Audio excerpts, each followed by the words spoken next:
do is look at the exercise for tonight. It's another sample of an exercise that you can use for your essay focus if you want, based on tourism websites.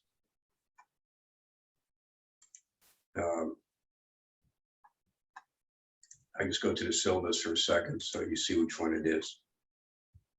So like I said here, oops, whoa, come back. All right, I'm sorry about that. Any of these sites you can use as focus of your essay, of course. These are all just samples. I mentioned the exercise. The main ones we had were the 12.1 from the first week, number 5 right there, right? And then the bird exercise was kind of a very useful, important one because it really focused in on family values and showed you how to do that. And the WebEx is an important one because that gave you models for your content development. And we looked at, of course, Burt's Bees, we looked at McDonald's, we looked at a Hershey's commercial. So we've looked at a few different websites. And what we're going to look at in this week, week 3, I made these other things.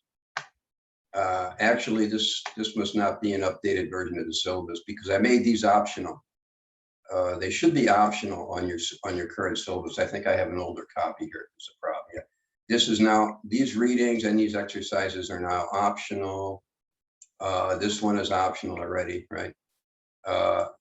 So I'm going to skip the example of the celebrity website for right now and go to this concept value exercise number 2, which focuses on a couple of tourism websites.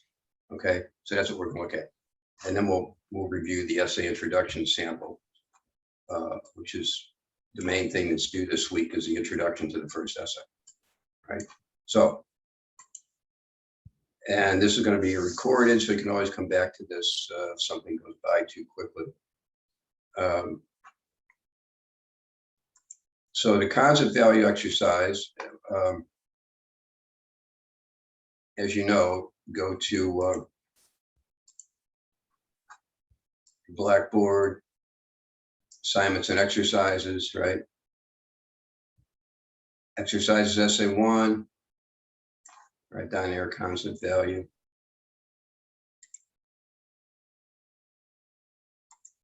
And this is it. And of course, we're doing the first part is based on the Giselle website, the supermodel Giselle Bundchen and her website, self-presentation. But the second one is when we're going to look at, which I asked you to view tourism websites. We're actually going to look at Svalbard in Norway, and we're going to look at Jamaica instead of Hawaii. But you know, I guess it could be any tourism website.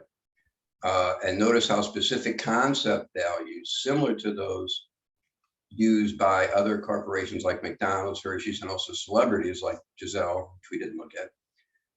So we're noticing how specific concept values are exploited by tourism websites as well. We're trying to show you that these high concept value ads and this kind of manipulation occurs in several different venues. It's not just, you know, a fast food. It's across the spectrum of products and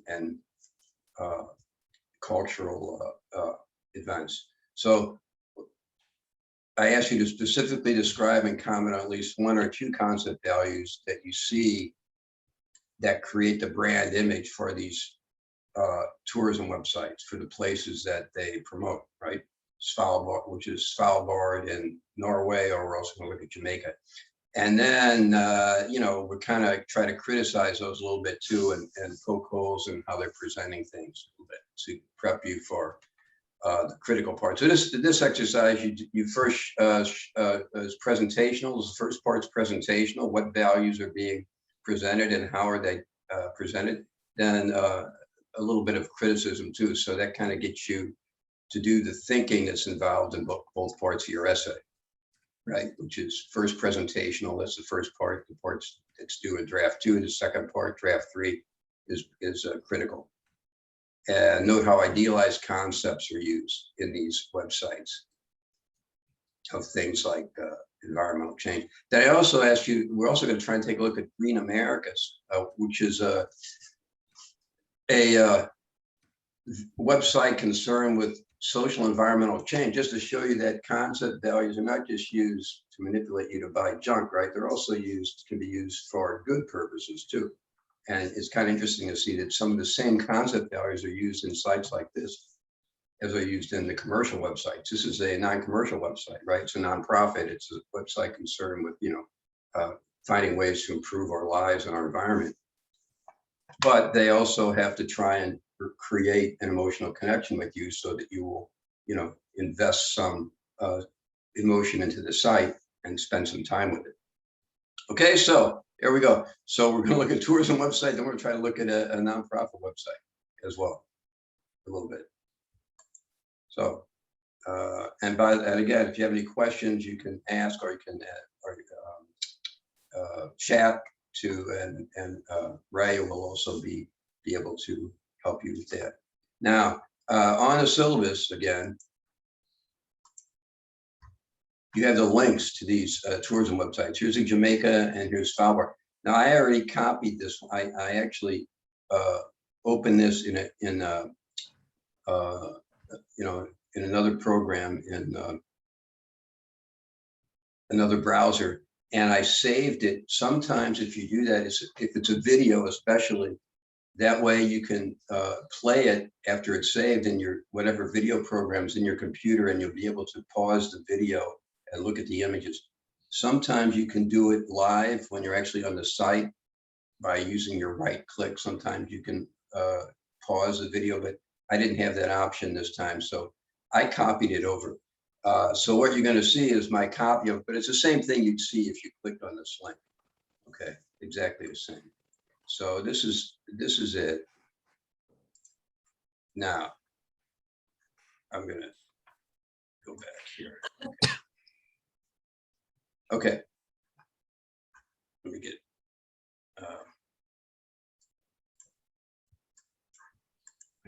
I can't get to my controls. I gotta maybe make this screen problem. Okay. Okay, there we go. To move the bar. All right. So, all right. This is how, when it opens, this is what you would see on the website, right? And these images in the periphery are kind of moving. And these are actually, some of these images get involved in the video, the main videos here.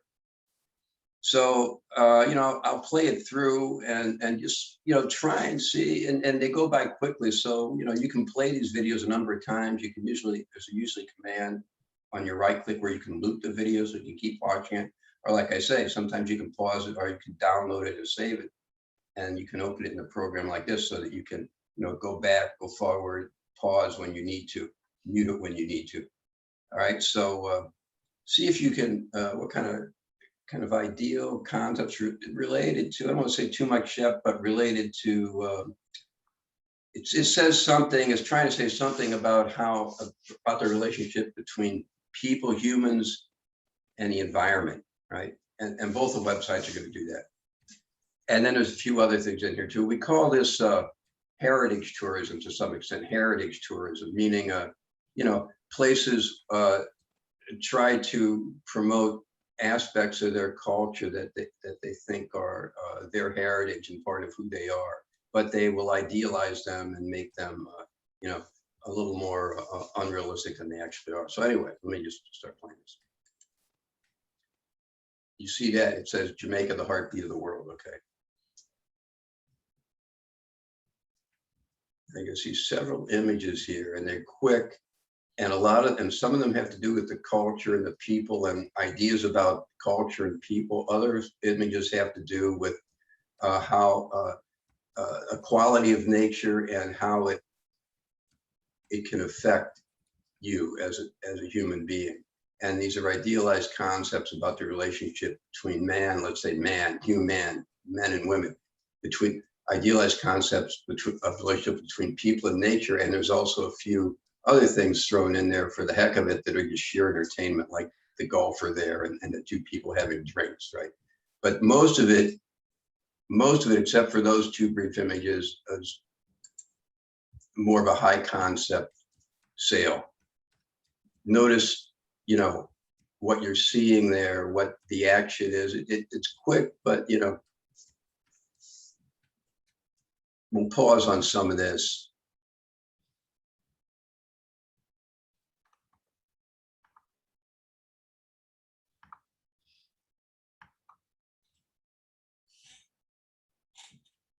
It's safe, so like the lifestyle recreational stuff for the end. Okay, now, what did you notice anything, Angie? You want to say anything? What any kind of concepts that seem to be coming through in some of those images? Just from seeing that, and you know, like I say, they go by quickly. But what do they try to tell us about nature in this? What is Jamaica trying to sell you about nature in their country and how it affects us if we go there? See, that's the thing, right? They're trying to say something about nature, so a lot of it is about nature, right? They're selling a big concept of trying to associate Jamaica with the natural environment in a certain way, and that it affects you in a certain way. And then also the culture itself. Try and pause it. All right, let me see.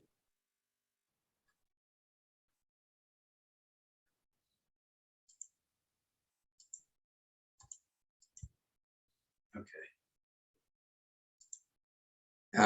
This is the first thing you see, right?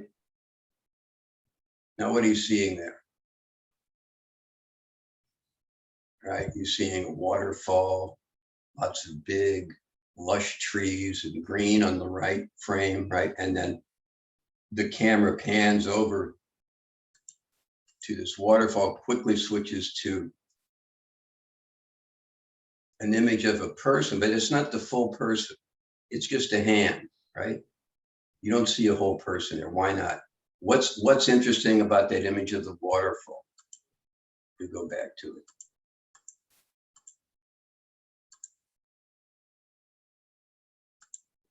It's not too quick. Okay, try it again. Well, it's hard to capture. It's hard to pause in the right place. All right. Right, look at the water. Is that just like normal looking water, like comes out of your tap? Right. Look at the light on the water. It's an intense, bright light, right? It's very intense. See, this whole image is already kind of abstracted a little bit from what it might actually look like, right? It's an idealized image of that landscape, right? An intense white light and the rich greens and trees. And yet, of course, you don't see any evidence. There's no like Coke cans floating in the water, right? It's all clean and pure. And you notice how the greens from the trees are reflected down into the depths of the water here. And you got this bright light. So it's almost like a spiritualizing force, right? So you can kind of pull this concept about nature being presented as something that has a spiritual impact on us, right? It's a spiritual connection to nature. This is one of the big concepts you can see. And let's see how that gets developed a little bit. Then, like I say, you see the hand reaching into nature, into the water, right? Contact. So you're being immersed in it. Right, and again, look at that. See, you don't see the whole being, the whole person, but you can see this person's in the water, right? Being immersed and opening himself to nature, right? So in other words, when you go to Jamaica, you'll be seeing a concept, this nature will enter, you'll open yourself to nature, you'll become part of it, right? You become immersed in it. It will have this kind of opening, it'll open your mind and open your heart, the heartbeat of, remember it said the heartbeat of the world, right? That's Jamaica, right? And the spiritual force of this water comes into you and you open out to it, see? So it's man being immersed in nature, and nature sort of being this force that brings life and spirituality, and that bright light comes to you, right? And you're immersed in this fluid, right? You know, it's very romantic, it's very interesting stuff. And it's all in these images. The spiritualizing force of nature, becoming immersed in nature, getting out of yourself and into nature. because they know that a lot of the people coming here, you know, they're coming from their work-a-day world, right? They're working 9 to 5 or whatever. So now, right, you come here and suddenly this is complete release. You're completely immersed in this other natural world, pure and spiritual, right?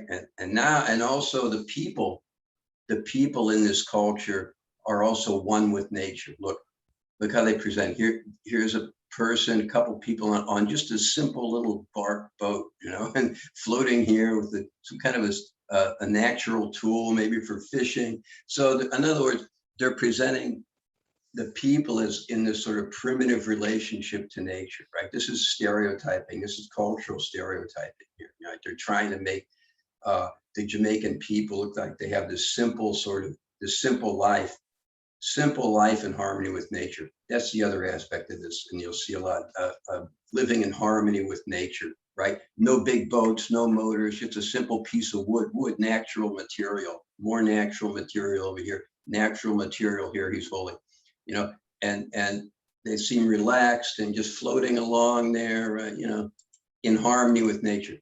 There it is again. It was interesting, that quick intercut there, right? Now these are obviously probably tourists, but look, they're on that little bark boat, right? They're sitting there, and so they're being brought into this sort of primitive oneness with nature also, right? So see, it puts you in that context of being affected by the simplicity of that life. And being, right, there he is pulling along. The thing to actually pull the boat along, I guess, to move it along, right? See, simplicity, harmony with nature, and of course the people that you saw just a minute ago were very relaxed by this experience, right? It takes away your stress. We can also say that's another concept way to frame this, you know, harmonizing with nature and relieving stress from your daily life. All right, these are some of the concepts you see here in this simplistic version. Now we go to another aspect of nature, which is more of the heritage value, their culture, right? Now, you know, that was a segue because we saw kind of part of their culture is this notion, this idealized stereotype of, you know, this close relationship with nature. And you can see this is carried through in the artworks too. So look, right, okay. The music, right? Right, rhythms, music. Music is something that's closer to nature, let's say. It's the rhythms, and you can see these instruments are kind of primitive looking instruments, right? They're not electrified instruments, even though they give a little bit of a high tech. Obviously, this person here has earphones. There's a little bit of electronics there, but what's featured here is the natural wood and skin, right? And these primitive kind of instruments, again, closeness to nature and the actual materials of wood, you know, and skin, you know, the culture close to nature, even in their culture and their music and their art, right? Art represents things in nature like animals, primitive closeness to nature. So now again, then we go back to a person, probably a tourist, right? Again, you see only the hand and the stick, you know, a stick helping him walk, a natural thing.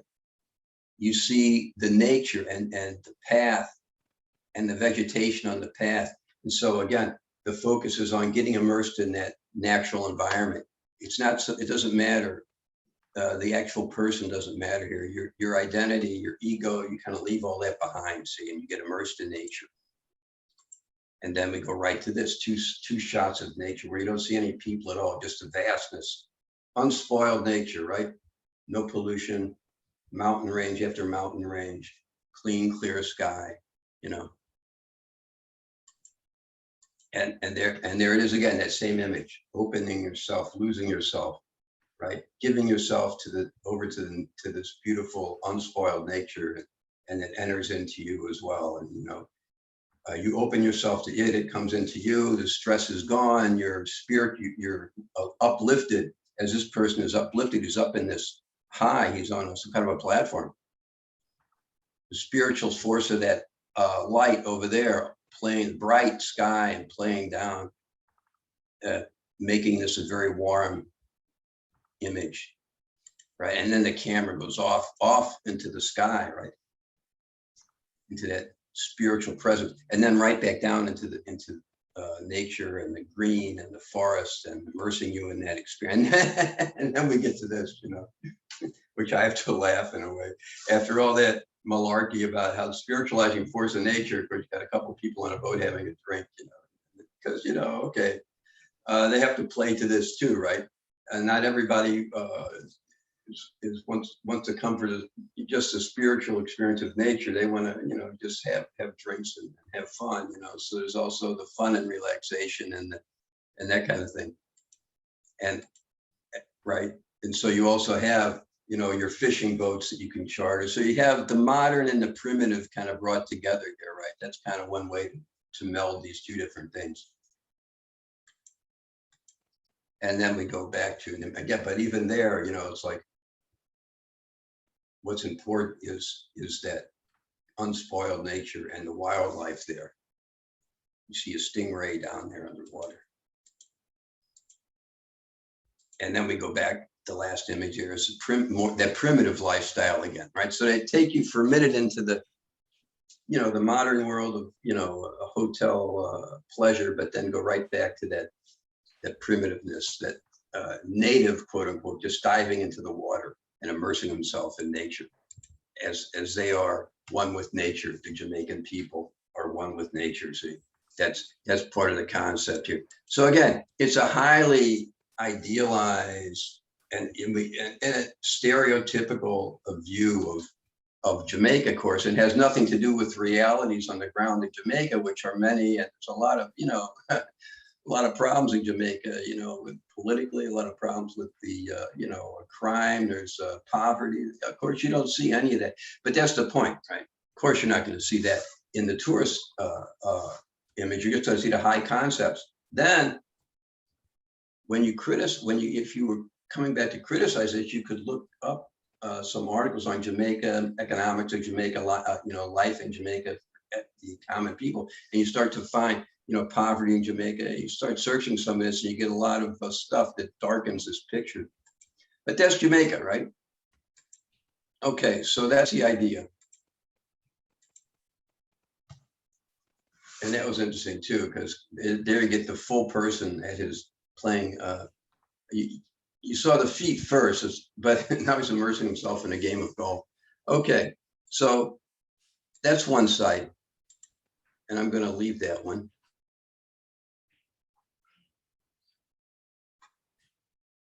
We're going to go to another one. Let's see. Is it in the same? Might be in the same place. Hold on. Oh no, it's not. Okay. The other side I want to take you to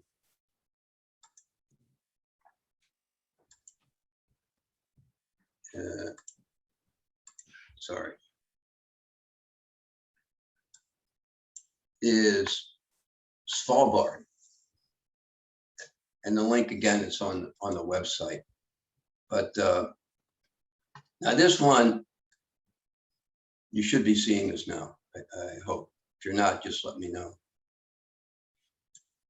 Now it's interesting. Actually, let me go. I think I'm going to go to this other. There's two links on there. And this one has a little video here. Okay.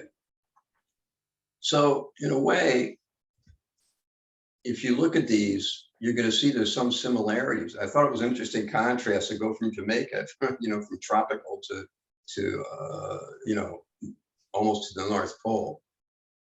Just to show you that similar concepts occur, even though the actual contents, the details are different. But you should be able to see here something very similar going on and saying about the relationship of humans to nature, right? And this one, I can't really pause, unfortunately, or at least I don't think I can. I tried, yeah. So you just have to watch it several times, but I'll point out something. First of all, the first things you see here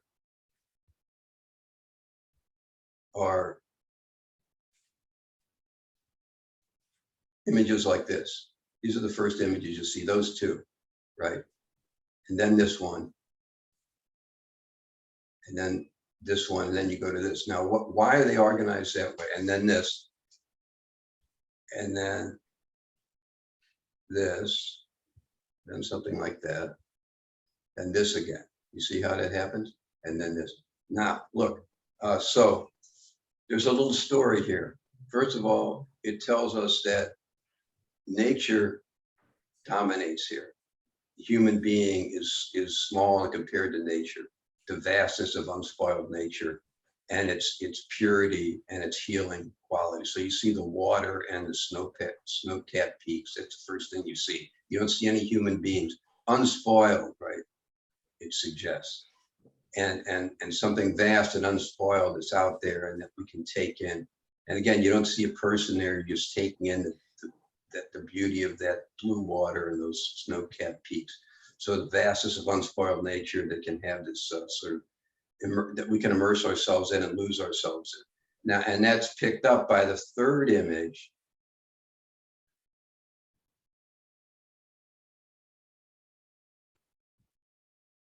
which is that one, then this one.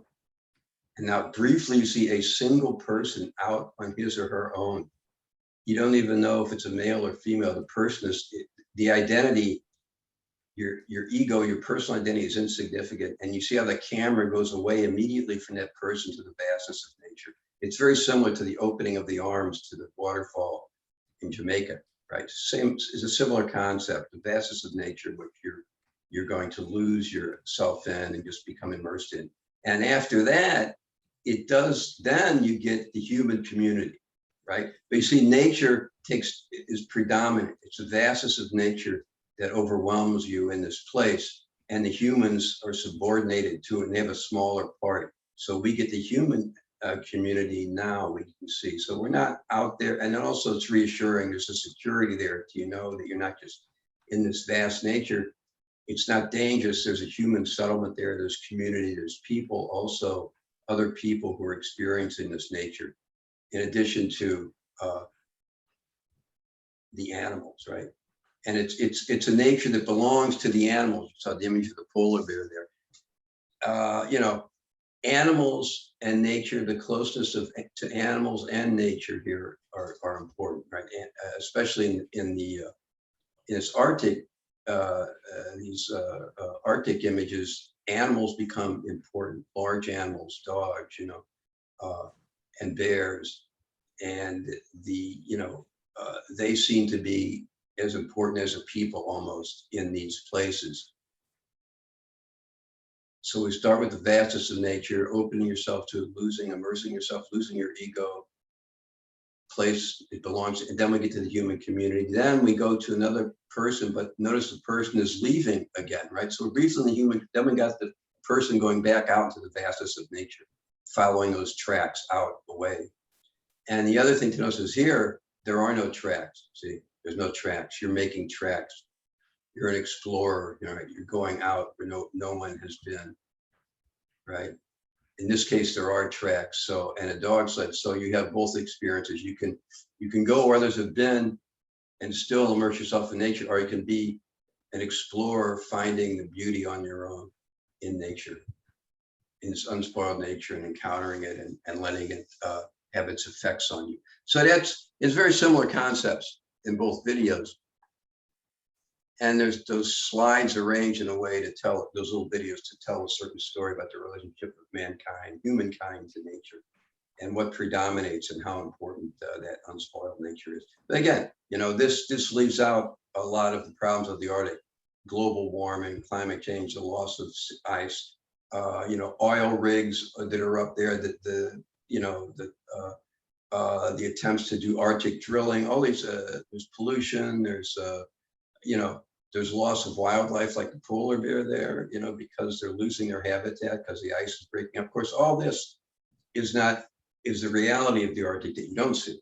All right, so that, and we look at more of that next week about the realities underlying some of these. But, you know, these are the ideal concepts, and they're very similar.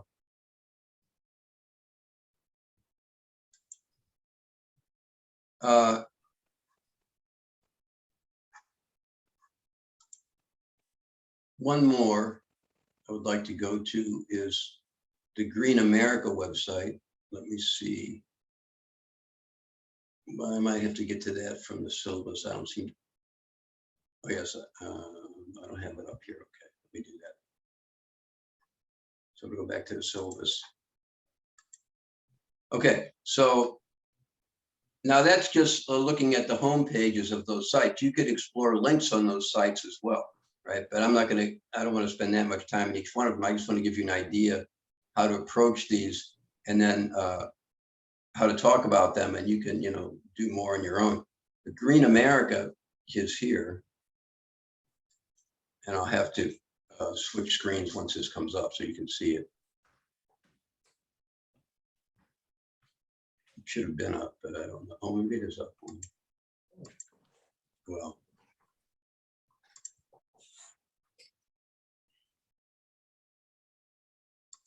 no, I'm seeing it right now.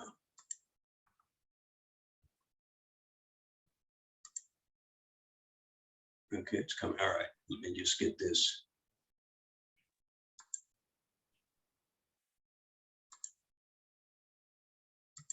Okay, here's Green America. Now, again, this is a nonprofit, and they're concerned with, not selling you products, but getting you actually to do the opposite, not to buy any products. That's what they want you to do. So, support plastic-free plastic pollution. Support the break free from plastic pollution. So you see a lot of plastic bottles, okay? But now, in contrast to things like this, so the image contrasts are important here. Fresh, natural, healthy-looking fruit, wind turbines in a clear sky versus all these manufactured products. So nature and manufacturing in harmony with nature versus manufacturing that destroys nature. That's one of the big concepts here, right? Manufacturing, meaning making wind turbines. This is a human thing. It's an invention. It's something that's manufactured, but it's manufacturing in harmony with nature, using the wind to help create clean energy, right? And you notice there's a lot of space in this image. You've got some wind turbines, but surrounded by, and you got that golden bright light again, that spiritual light, that sun coming up or going down, probably coming up, right? And that beautiful sky, beautiful, it's cloudy, but it's not the polluted sky, right? It's just a sky pregnant with clouds. And here you have almost no space. It's congested. It's almost like a traffic jam of bottles and plastic, right? So they're communicating there a message, right? With this contrast of images, right? Manufacturing and products that harm nature versus ways of working with nature. Now, and then they have their different missions: climate, food, finance, labor, social justice, green living, all things that, we'd want to look at. Probably you could use this site in the next essay as well, essay 2, where we start to talk about problems caused by consumerism, which is also represented here, that congestion of products, and ways to combat it. And these are all different things you can look at. There are different ways of thinking about labor, about where we spend our money, about what it means to be have social justice among all people. And you can see diversity, harmony, togetherness, family values here, right? Closeness to nature. So they are still playing on some of these high concept values, right? There's a little bicycle with a nice natural basket, implies a simple lifestyle. Simplicity, harmony, and diversity, harmony in nature and diversity, and their harmony with nature. You see the nature in the background. So just look at one, if we just look at climate, and you can see the same set of contrasting concepts in here. Let's just look at these two images. Grow, the word grow already suggests something natural. So you grow clean energy, right? You don't just manufacture it, you grow it. See, that's very, very subtle, but it's important that they say grow clean energy. And notice how it's uplifting. You're looking at these, here's technology again, in harmony with nature, looking up to the clean, clear sky, right? Technology in harmony with nature versus this, which is a different angle, it's not an upward looking, it's kind of straightforward, and look at the difference in those skies. And of course, all this smoke and pollution making that sort of sickly kind of color to the sky.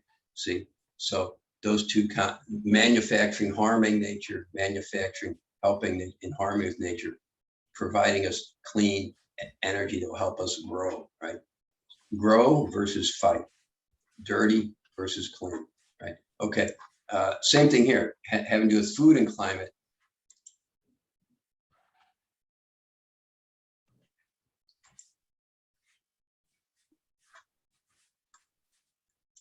And we can look at some of the text. So here's an image of a machine and doing some farming. And the farming looks, the land looks very brown and dry there, right? This is an image of industrial agriculture. And look at some of the terms here. I'm just going to skip, so I'm just going to bring them out so you can see them. Industrial agriculture, right? Degrades, right? Millions of tons of carbon released, versus regenerative agriculture, which preserves and protects. See, industrial agriculture, degrade; regenerative, preserve, protect nature, preserve. See, so even the text there is giving you the contrasting set of concepts there between destruction and care for and nurturing. Nature is something to be attended by humans. What was I looking for? The caretakers of nature. It's even a biblical concept, right? And that we're here to be caretakers of nature, not to despoil it. And these terms are played on down through some of the language here. You see them again: agricultural methods, immense amounts of fossil fuels, right? Industrial, like powerful greenhouse, degrades. There's degrades again, degrades soil, right, and so on.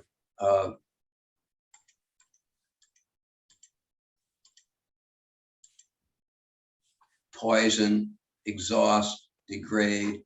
See, poison the soil, exhaust its natural ingredients, versus the solution, regenerative agriculture, right? Which I'll pull out some of the key words here: biodiversity, fertility, regeneration, fertility, right?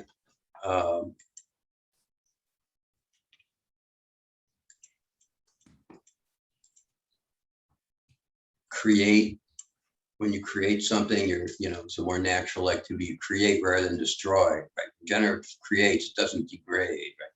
Creates, healthy, right? See, biodiversity, fertility, healthy, right? And so all these are the terms that contrast with degrade and poison and things like that. So you pull out some of these key concepts from the text that show you the difference that point out the key differences in these two attitudes of nature, and a contrasting set of concepts. So here's the image of regenerative agriculture. Look at that field. The blue sky, it's very unrealistic, the clear, beautiful blue sky and the healthy green plants, versus this industrial agricultural image with the machine and brown, dry land. See, nature looks very sad here, and there's this machine, and it's just vast, dominated by, probably one particular crop. And here we get just endless green and fertility. So fertility, nature that's being cared for and healthy, versus unhealthy and mechanized. No machine is shown in this image. Now, of course, that's unrealistic, right? There are machines that are going to be there. But the point I guess I'm trying to make there is, even sites like, nonprofits like this that are there for social good will manipulate you to create emotional contact. But of course, their motives are very different. That's the main thing you have to keep in mind, right? Okay, so that's just a little sampling there. Now, and right now, the next thing I want to do is go over the introduction. So if there's any questions up to this point, let me know while I'm finding the new screen. Because the introductions let's do tonight are, hopefully tonight.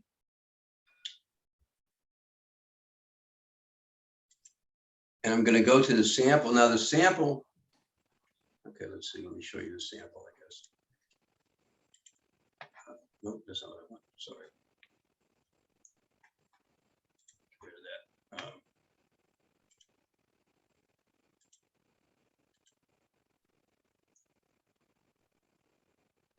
Where is it?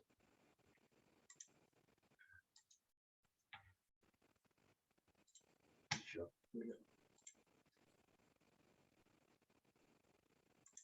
Okay.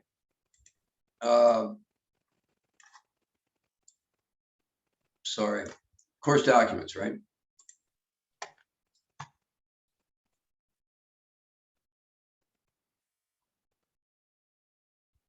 Okay.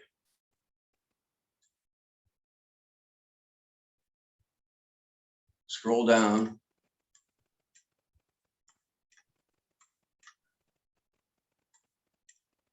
Get to the samples. We're going to look at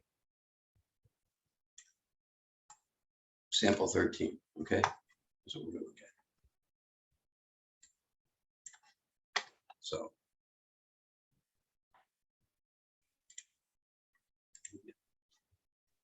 Get back to my controls. Where'd they go? Here we go. Okay. So here's sample 13.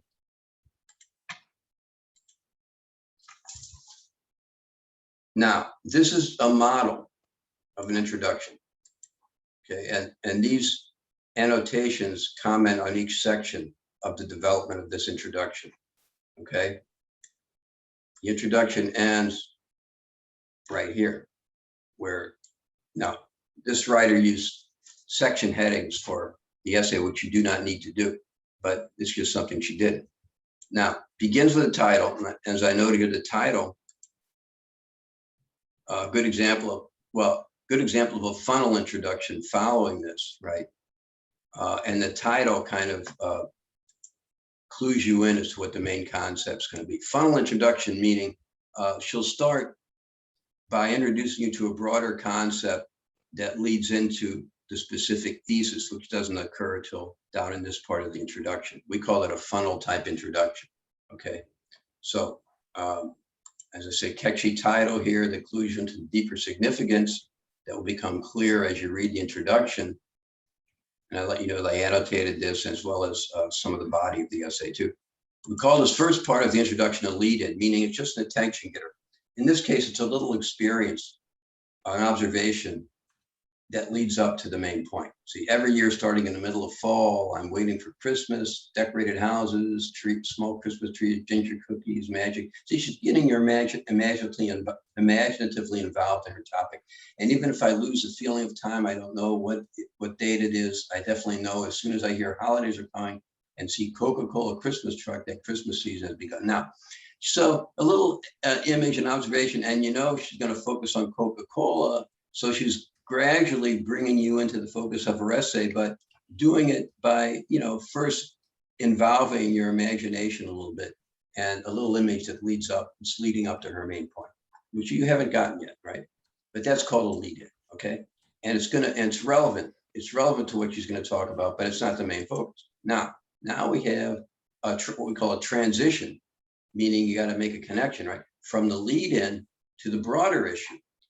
Though these images and sounds brand influence the way we're living, how we start our day from Starbucks coffee and what clothes do we do morning exercise, what cars are we driving, what we drink and eat, even how we choose our friends. So she's saying these images and sounds brand how we live, right? So we now know she's going from, what she's going to focus on is something that has to do with branding and the influence brands have on how we live, right? So she uses this lead-in, transitions from the lead-in that these images and sounds are about brand influence and how we live.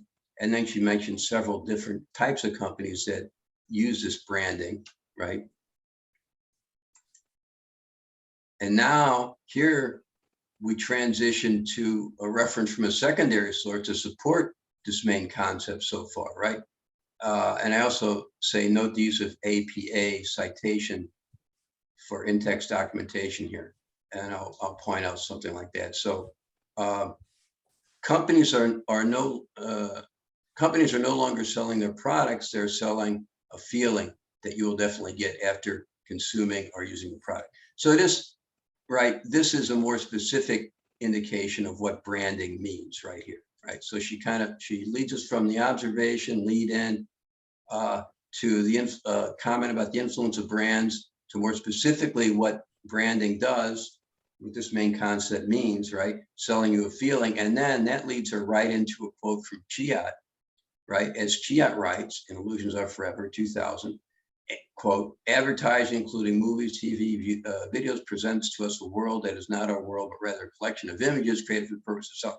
So again, another specific, maybe more specific statement through Chiat of what branding is and what it does and how it works, right? High concept branding and how it manipulates us through the selling of values. So that's real. So now we've gotten down to the main concept of the essay, right? Both her own version of it, and she brought in a quote from a secondary source to help support that.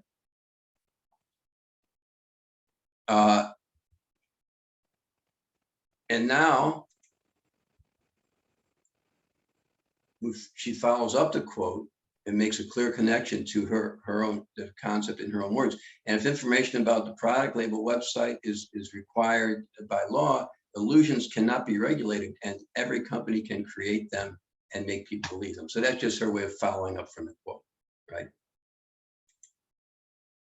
Now, the writer indicates more specifically what she means by images and illusions companies sell by listing several examples of concept values used in their site. The majority of companies concentrate on the same set of values that give positive feedback from their customers. She mentioned several here. So now she's going from some of what Chiat mentioned to some of the more specific ones that we see in the different websites, and that are many of these are listed in the topic.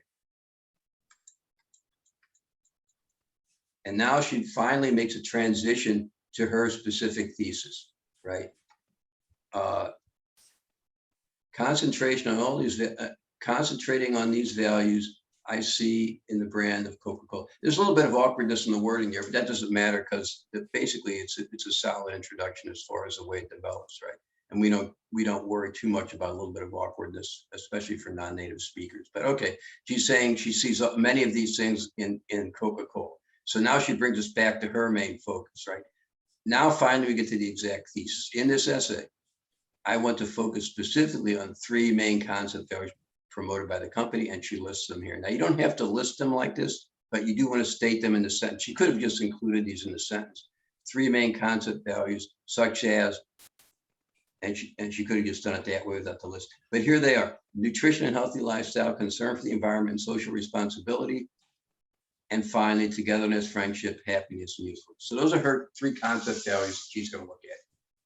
This right here is what we call the mapping thesis. It's the specific focus of the essay, the specific set of concept values she'll look at in terms of this company, Coca-Cola, and it also gives you the order in which she'll talk about them, as you can see by the section titles, right? She starts with the first one listed. Okay, I'm not going to talk much about the development now because that's really for the next draft, but you can look at that. But she'll go on to, give a lot of specific examples of how the site itself promotes this value. Quotes from the site, descriptions of images that she interprets and follows up with her own comments, and she'll work in some secondary sources with that as well before she goes to the criticism of why these values are not quite realistic, right? So this is a good example of what we want to do in the introduction. Like I say, it's a model. It's a good sample. Right, and you notice the different parts here, the highlights, break down the structure, lead in, main concept, maybe work in a quote to help support the main concept, then finally bring it down to your specific thesis at the end. Okay, that's the introduction. That's what we're doing. That's what's due. So I got to the end of the hour. Hopefully you did too. And I don't know if you have any more any questions. We're going to stop the share for the moment.